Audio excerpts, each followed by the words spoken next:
Assalamualaikum warahmatullahi wabarakatuh. Kembali lagi dengan saya Rian. Di sini kita akan meneruskan penjelasan yang ada di video sebelumnya, yaitu mengenai setting parameter pada simulasi resistance test secara manual. Jadi sebelumnya saya sudah menjelaskan sampai ke initial solution yang membahas mengenai syarat air atau syarat kapal. Ini sebelumnya juga sudah dibahas. Oleh sebab itu saya akan melanjutkan ke additional model. Jadi additional model di sini sebenarnya adalah simulasi khusus. Dan untuk resistance test kita tidak memerlukan satupun yang bagian ada di sini, tapi akan saya jelaskan sebentar. Jadi yang pertama aktuator disk ini adalah membuat sebuah disk atau propeller semu yang mana itu nanti datanya bisa berupa truss, bisa berupa diagram KT-KJ yang nantinya akan dihitung sedemikian rupa sehingga dia akan menemukan titik J-nya ada di mana, KT-nya berapa, kakinya berapa, seperti itu. Lalu selanjutnya masuk ke mooring. Nah, mooring ini adalah bentuknya seperti benang, yang mana ini nanti digunakan untuk kebutuhan bangunan apung dan mengecek apabila bangunan apung terkena ombak dari sini, dia bergeser kemana, apakah talinya kuat dan lain sebagainya.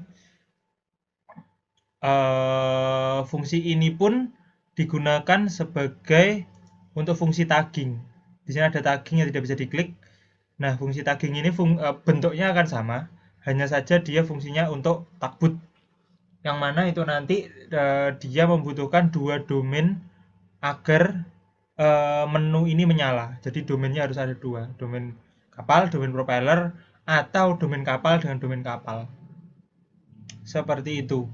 Lalu selanjutnya kavitasi. Cavitation di sini intinya adalah dia bisa untuk simulasi propeller, dia bisa tahu bahwasannya bagian mana dari propeller yang menghasilkan vapor, sehingga pada propeller tersebut nilai thrust-nya akan berkurang. Jadi actual thrust propeller ketika disimulasi, apabila dibutuhkan data aktual thrust-nya, maka kita aktifkan kavitasi. Seperti itu. Terutama pada model percobaan di cavitation tunnel, itu akan membutuhkan tekanan-tekanan khusus yang mana bisa disetting di sini sedemikian rupa sehingga kita bisa tahu nilai kavitasi dari propeller tersebut. Lalu selanjutnya non-deterministic data, saya secara detail belum tahu juga fungsinya seperti apa. Hanya saja karena tidak ada contoh model simulasi yang menggunakan non-deterministic data, sehingga saya belum pernah tahu fungsinya akan kemana. Jadi kita skip dulu untuk bagian ini. Lalu selanjutnya model approach pun sebenarnya sama. Saya juga belum tahu ini fungsinya untuk apa. Transition model ini juga sama. Yang biasa dipakai lagi adalah internal wave sama wave damping. Ini jelas ini adalah untuk menghasilkan ombak di tengah domain. Bisa kita lihat, kita klik lah di sini ada ombaknya, ombak ke depan, ke belakang, ke kanan, ke kiri, nanti bisa disetting di sini dari ombaknya. Lalu selanjutnya wave damping adalah meredam ombak yang diciptakan dari wave generator. Jadi di boundary condition tadi kemarin ada wave generator, fungsinya wave damping adalah untuk meredam ombak yang masuk ke area wave damping. Seperti itu. Oke, selanjutnya untuk konvensional mungkin ini akan saya jelaskan lebih detail lagi di video berikutnya secara fungsinya satu persatu. Lalu selanjutnya numerical parameter ini adalah rumus-rumus yang digunakan atau rumus numerik yang digunakan. Lalu ada adaptive grip requirement, ini fungsinya untuk merubah meshing pada bagian tertentu, terutama di sini bagian permukaan atau bagian surface dari air, yang mana ini nanti dia bisa mendetailkan bagiannya, jadi tidak harus men-stretch tapi membuat meshing baru di antaranya. sehingga simulasinya akan berjalan dengan lebih baik, dan ini settingannya akan cukup rumit karena dia ada variable memori, ada pengaturan nilai sel maksimalnya berapa dan lain sebagainya. Lalu selanjutnya overset grid. Ini overset grid lebih rumit lagi karena dia menggunakan sistem area. Jadi domain itu berupa area kerja, lalu kita taruh kapal di sana dan kita buat kapal itu untuk maneuvering. Jadi ada domain di dalam domain, yang mana artinya ada meshing di dalam meshing. Jadi meshing domain kerjanya, lalu ada kapalnya berbentuk kotak juga, itu di meshing juga. Jadi ada double meshing di dalamnya. Itu cukup rumit, yang mana kalau di Numeka seingat saya ada di demo case 11 sampai 13. Itu adalah contoh dari overset grid management, yang mana nilai meshingnya pasti akan puluhan juta lah, seperti itu. Lalu projection pun ini sama, kebutuhan yang saya sampai sekarang juga belum tahu fungsinya seperti apa. Dan yang terakhir, menu terakhir adalah computation control. Ini adalah menu untuk menentukan seberapa detail runningannya, seberapa banyak iterasinya, seberapa panjang time step-nya, berapa kali disimpan, dan seterusnya. Sehingga menu ini akan cukup krusial sebenarnya. Nah, di sini number of nonlinear iteration ini ada 8, artinya adalah dia sekali bergerak atau satu kali time step dia menghitung sebanyak 8 kali. Ini bisa kita ganti, kalau kita kecilkan berarti waktunya yang dibutuhkan akan lebih pendek, tapi simulasinya kurang akurat. Namun kalau ini kita perbesar, hasilnya akan lebih akurat, akan sesuai, bukan sesuai dengan data eksperimen ya. Maksudnya sesuai dengan kondisi kapal yang sudah disetting, namun waktu yang dibutuhkan akan lebih lama. Ini adalah ibaratnya trik gitu. Kita memilih time step. Time step itu adalah waktu per simulasinya. Jadi simulasi kapal ini ditarik, dia bergerak per 0,01 detik. Jadi merekam datanya itu per 0,01 detik. Nah, ini trik lagi. Sebelumnya saya jelaskan kembali lagi ke iterasi. Jadi semakin banyak iterasi, maka number of time step atau total number time step-nya itu bisa jadi lebih pendek untuk mencapai konvergen atau data yang sudah mendatar atau sudah lurus begitu. Yang mana nanti saya jelaskan di hasil simulasi. Lalu apabila ini kita perkecil, jadi tinggal 2 atau 3 gitu, number of time step-nya akan jadi lebih panjang untuk sampai konvergen. Oleh sebab itu, ini kalau saya bilangnya ini adalah sebuah kebiasaan sebenarnya, yang mana bergantung dari model simulasi. Biasanya propeller akan menggunakan 2, kapal akan menggunakan 5 atau 8, self propulsion bisa menggunakan 5, dan lain sebagainya. Lalu selanjutnya convergence kriteria, yang mana ini convergence kriteria itu yang saya jelaskan tadi, datanya menjadi datar. Itu modelnya akan seperti apa. Untuk lebih detailnya sebenarnya saya juga kurang paham apakah ini nanti akan berpengaruh pada hasilnya atau tidak. Yang jelas biasanya di settingnya nilainya adalah 2, dan itu untuk seluruh settingan setahu saya belum pernah diganti. Lalu selanjutnya save solution every, ini adalah penyimpanan file datanya setiap berapa time step gitu. Nah, fungsi di sini setahu saya, sepengalaman saya, kita gunakan save solution every itu untuk melihat kapal-kapal yang tiba-tiba crash ketika kita running, tiba-tiba step ke 100 crash, step ke 200 crash, atau bahkan step ke 50 tiba-tiba crash. Otomatis kita harus memperkecil nilai save solution every-nya. Jadi ketika crash, sebelum kapal itu crash, kita bisa melihat kondisi kapalnya, apakah memang kapalnya kecelakaan karena terbang, atau karena tenggelam, atau karena terbalik, dan lain sebagainya, atau kapalnya aman-aman aja gitu, tiba-tiba crash. Yang mana itu nanti akan menghasilkan analisa-analisa kegagalan yang berbeda. Nah, itu nanti mungkin akan saya jelaskan untuk hasilnya. Untuk ketika nanti melihat hasilnya sudah muncul, kita bisa cek di sana di video berikutnya. Lalu selanjutnya number of time step ini tergantung, jadi ini tricky. Terkadang bisa diperkecil ataupun bisa diperlebar. Maksudnya diperkecil adalah kalau dia sudah konvergen, berarti nilai seumpama dia kita pakai nilai 1000. Ketika 1000 simulasi ternyata di nilai 500 dia sudah konvergen. Berarti idealnya untuk mempersingkat waktu pengerjaan kita potong jadi 500 step. Seperti itu. Lalu ini time step law. Ini biasanya juga menggunakan uniform. Ini bergantung dari pengaturan CFD-nya, kebutuhannya seperti apa. Lalu time step value. Time step value ini adalah waktu untuk sekali kapal itu bergerak. Jadi ibaratnya seperti frame per second-nya di animasi atau di film. Jadi dia bergerak per 0, berapa? 1, 2, 3, 4 itu setiap pergerakan 1 itu 0,0 berapa. Seperti itu.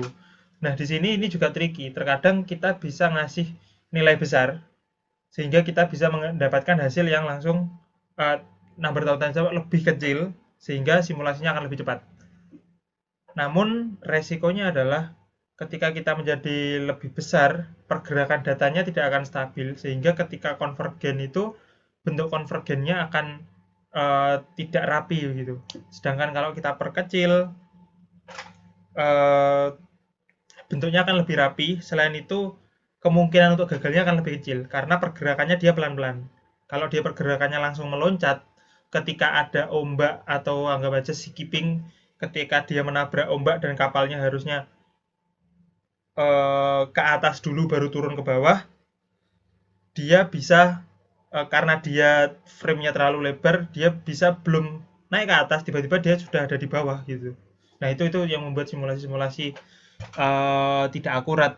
Salah satunya bisa dari time step value-nya yang terlalu besar. Seperti itu. Tapi dengan satu time step value terlalu besar, sekali lagi resikonya adalah running-nya akan lebih lama. Karena number of time step-nya akan lebih besar. Seperti itu. Ini advance sudah pengaturan dari Numeka-nya. Udah. Ini expert parameter, ini adalah expertise, ada beberapa menu yang bisa diaktifkan dan lain sebagainya.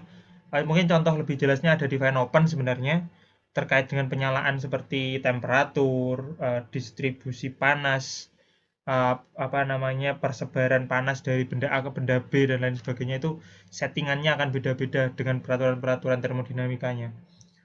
Oke, kita lanjutkan ke yang kedua. Ini adalah output di sini ada beberapa tab. Yang intinya adalah ini hasil apa yang kita butuhkan selain hasil manual, hasil yang sudah disetting oleh Numeka. Jadi yang pertama ini adalah motionnya, pergerakan motion RY, DRY, D kuadrat RY, dan lain sebagainya. Ini adalah motion. Berarti motion and force variable di sini. Jadi nilai torsi, nilai motion, nilai force, thrust itu ada di sini semua. Settingannya kita butuh thrust pada sumbu X, ya berarti TX. Atau kita tahu TX itu jaraknya seberapa jauh begitu. Kita tahunya dari sini, dari data-data grafik itu settingannya ada di sini. Lalu selanjutnya ke prop variable. Prop variable ini fungsinya adalah untuk membuat sebuah animasi dari kapal. Nah, ini catatan lagi.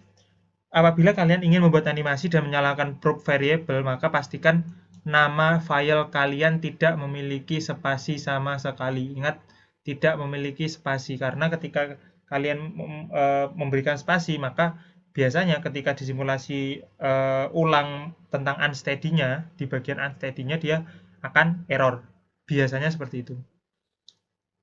Oke, lalu di sini ada beberapa menu, mass fraction, pressure, dan lain sebagainya. Kalau kita membuat ombak, sebuah kapal dengan ombaknya, bagaimana motionnya, kita cukup menggunakan mass fraction saja. Karena ada di bawah tulisannya ada save prop every-nya, semakin kecil, ini dia akan menghasilkan satu data. Jadi satu time step, satu data.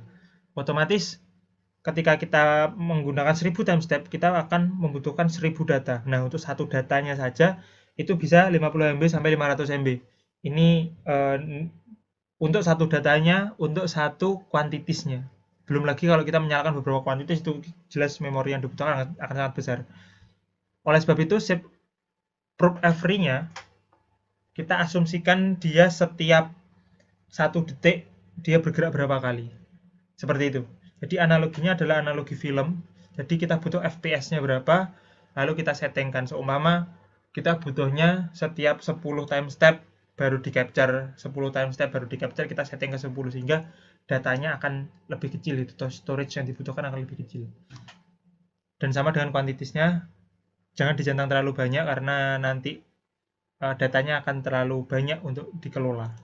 Selanjutnya adalah optional output variable. Ini otomatisnya seperti ini. Kalau kalian membutuhkan vorticity, helicity, dan lain sebagainya bisa dicentang, tapi ini ya output variable, dan ini yang min atau rata-ratanya. Ini juga menunya akan sama, tapi ini adalah output terakhirnya, ini adalah rata-ratanya. Seperti itu. Nah, untuk melihat cara runningnya, nanti kita akan mulai running sekarang ya.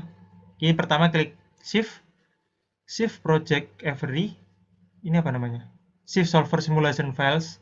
Jadi shiftnya ada 2, lalu kita klik start solver, dan di sini akan ada 2 pilihan. Yang pertama serial, yang kedua paralel. Serial ini normalnya dia akan menggunakan 1 core dari CPU, sehingga dia runningnya akan lebih lambat.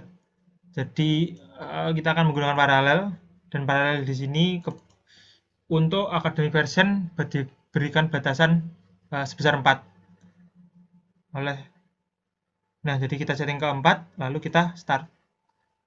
Nah, ini akan sudah mulai running, sedang pengecekan. Dan di sini kita juga akan bisa melihat nilai prosesornya. Nah, kita cek di performance. Nah, ini nilai prosesornya. Nah, ini bisa kita lihat ketika runningannya sudah akan dimulai, maka prosesornya akan bergerak di angka 90-80%, 80-90%. Dan ini dengan catatan ya, ada game saya masih menyala, sehingga nilainya cukup membludak atau hampir dengan 100%. Jadi ketika simulasi menggunakan 4 core itu tadi, maka normalnya adalah kita menggunakan CPU sebesar 80%, atau kalkulasinya saya kurang tahu ya. Dan untuk memori, ini seperti perhitungan saya tadi, meshing-nya nilainya berapa, dibagi 300.000 itu kebutuhan RAM-nya. Oke. Dan ini bisa kita lihat di sini ada 91% dia sudah mulai running kan. Dan mulai running itu tandanya di sini ada time step sama dengan 1 bla bla bla bla bla. Ini ke bawah. Ini runningnya. Lalu ada lagi, nah ini CPU cost time, ini sekali running dia membutuhkan 0,51 detik untuk sekali time step, yang mana time use-nya 0,858 menit, seperti itu. Dan ini nanti bisa menjadi dihitung secara manual, bisa menjadi acuan kita bahwa simulasi ini berjalan berapa jam. Oke, seperti itu. Oke, sampai di sini penjelasan saya terkait dengan setting resistance test secara manual. Apabila ada kurangnya mohon maaf. Terima kasih. Wassalamualaikum warahmatullahi wabarakatuh.